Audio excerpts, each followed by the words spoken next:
Actually, I am subbing for Roland's coach, Tom Gravante, who is coaching a game in Baltimore today against UMBC. But it's quite an honor for me as a former lacrosse player here at the Mount to bring in one of my brothers in lacrosse. I am actually going to pretty much be reading a very heartfelt letter from Coach Gravante. So these are his words. Before I start, I would also like to congratulate the other inductees. Today, and I'm speaking on behalf of Tom, I'm very grateful and humbled to introduce Mr. G. Roland Miller, class of '98, to the Men's Lacrosse Hall of Fame inductee. Roland made the commitment to attend Mount St. Mary's from Montgomery Power High School, Walt Whitman. In his freshman year, he was a sizable young man with recognizable ability to break the playing lineup and help our program. As a sophomore, he developed into our hope and offensively became a force to be reckoned with and a player defensively to avoid. As an athlete, Roland was a quick learner. One of my fondest but most painful memories as a young coach was helping this young man learn what we call the bull dodge. Roland was still, and may be, a die-hard Redskins fan. He knew who fullback John Riggins was and had no problems emulating his ability. I told him it was 4th and goal and only one man stands between you and the end zone, which is the lacrosse cage. Get to the end zone.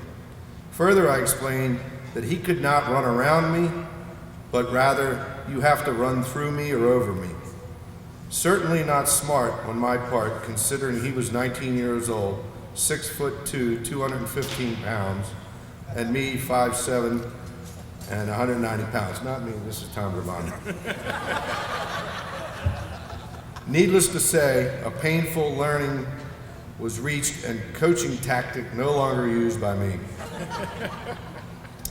Consequently, the big kid, who would be named by his teammates as the Big Chooch for his athletic, train-like ability, would bull-dodge his way into the record books and lead his team offensively into 3 postseason tournaments while earning many school and MAC conference accolades. Upon his graduation from Mount St. Mary's University, Roland would return to his alma mater as my assistant coach while pursuing his MBA in finance.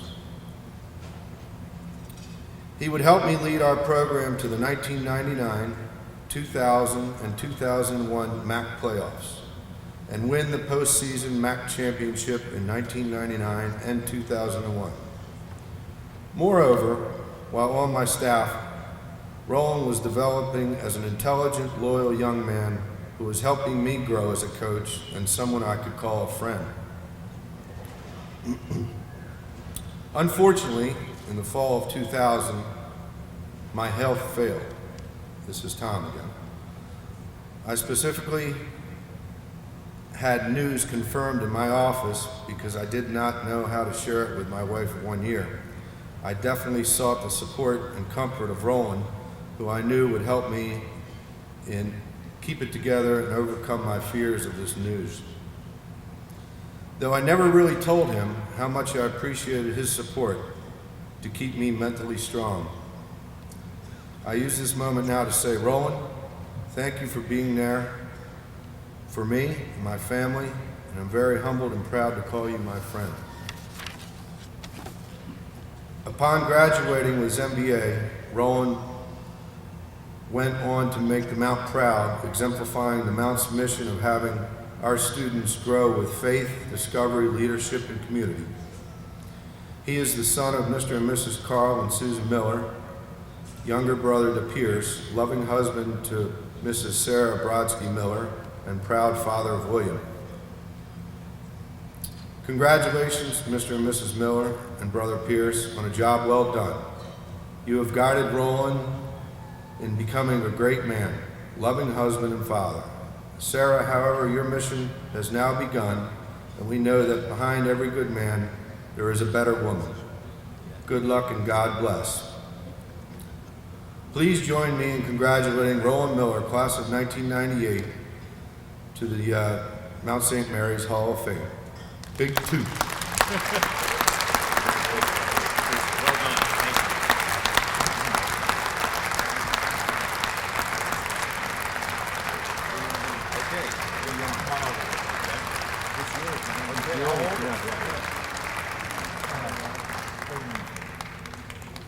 A little head. Pull your name tags off a little bit.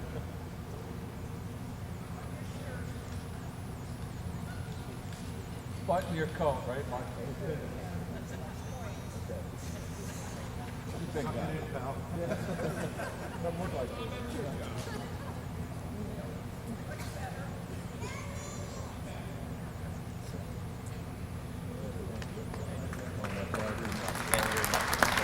Say a few words? Yeah. Okay.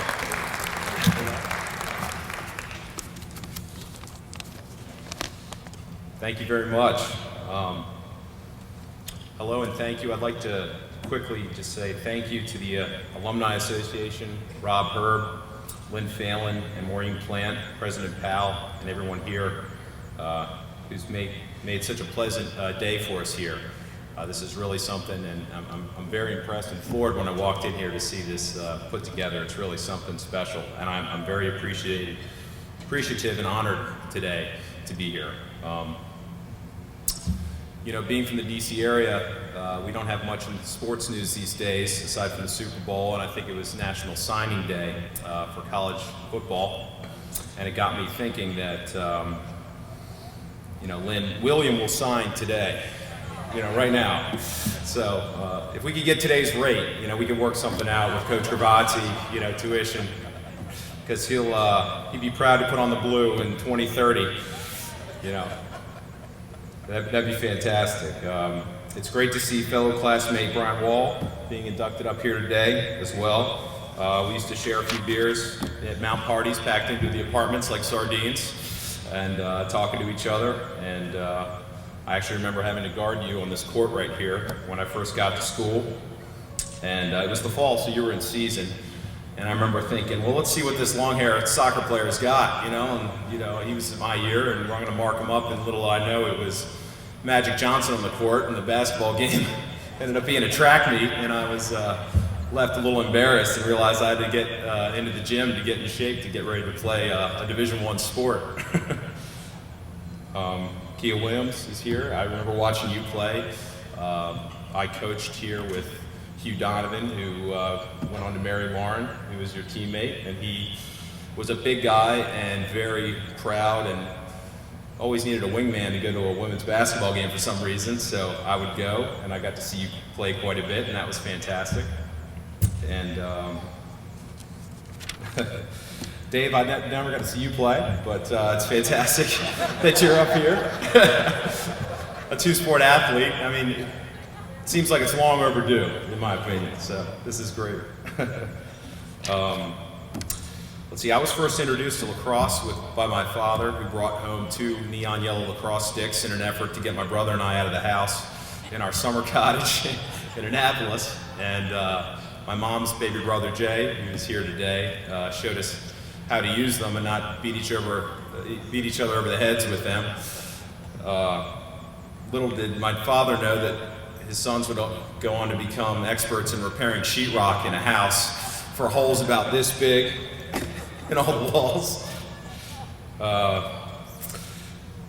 And then I would go and watch Jay play a lot of games, and it got me really into the sport. Coach mentioned in his speech that I came from a powerhouse program at Walt Whitman, which is funny because it was a club team and we had to buy all our equipment on our own. They let us use the fields. A parent decided to keep coaching us in the high school level, and it was a good experience for me to get out and be athletic.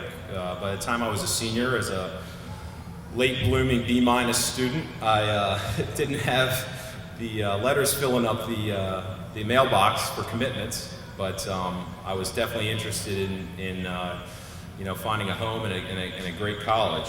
And with no game tape, I more or less showed up here for an interview, and that was happened by my mother, who drove by the campus and taken Pierce up to Gettysburg, my older brother, and thought that it would be a good fit. And I got an interview, and I nailed it. And I mentioned that I played lacrosse, and the woman at the admissions said, "Well, you want to go meet the coach?" I said, "Sure." So I walked down to this side of campus, over here in this office, and I opened the door, and Coach Russo, who was the head coach at the time, wasn't here, but Tom was here, and he's wearing jean shorts cut off, and they're rolled up. So he's wearing, remember Brian, the old Mount Athletic shirts, the gray ones, and he's got the sleeves rolled up, and he's looking swollen, and he looks like he just came from the gym. And he's looking at me, and I'm looking at him, and he said, "So where'd you play?" And I said, I played at a school, and at Whitman. And he said, "Well, how's it going?" I said, "It's going pretty well." "Well, how many goals do you have?" I said, I have 60. He goes, 60 goals? I said, "I don't know. I don't know what league it is, but that'd be great if you could come join us." So 2 weeks later, I got the acceptance letter, and it was a great spring. And I showed up here in the fall, and I thought that was a good guy, a great coach, and he ended up being the head coach in the fall. And that fall, he ended up not being the nice guy, and we ended up training for the Olympics that year with a lot of the conditioning we were doing. And it was a fantastic experience, and he put me on midfield, and he was a great role model for me. He got me in the games early as a freshman, and I really enjoyed it. He reiterated the phrase that my mother said when I got in. He said, "Your mother told me you better get a 3.0 or else." So that was something that stuck with me quite a bit. And I got a 3.4 my freshman year for my first go-round here. Basically, he was a great role model for me at that age, and by the time I got into my sophomore year, they had put me down to the attack area, and he really taught us a lot of good values, not only on the field with X's and O's, but just how to conduct yourself. He's 10 years older than I am, and it was really good for me to have a young coach who's still here today really hammer home some good core values with what he believed in. And I'll tell you the non-PG rated version of that story that was just told. We were in the mud in a practice my sophomore year, and he said to me, "I want you to run hard at the goal when you take a dodge, because you're a big kid." So I did a little dodge on the defenseman and didn't do it right, and he goes, "No," and he grabs his stick, he goes, "Run at me," and I did, and I didn't do it right again. So Lynn, cover your ears. He takes the stick and he smacks me directly in the helmet with it. He said, "I want you to run at me." So he was wearing some hand-me-down basketball shoes from Coach Phelan, and with no cleats in them.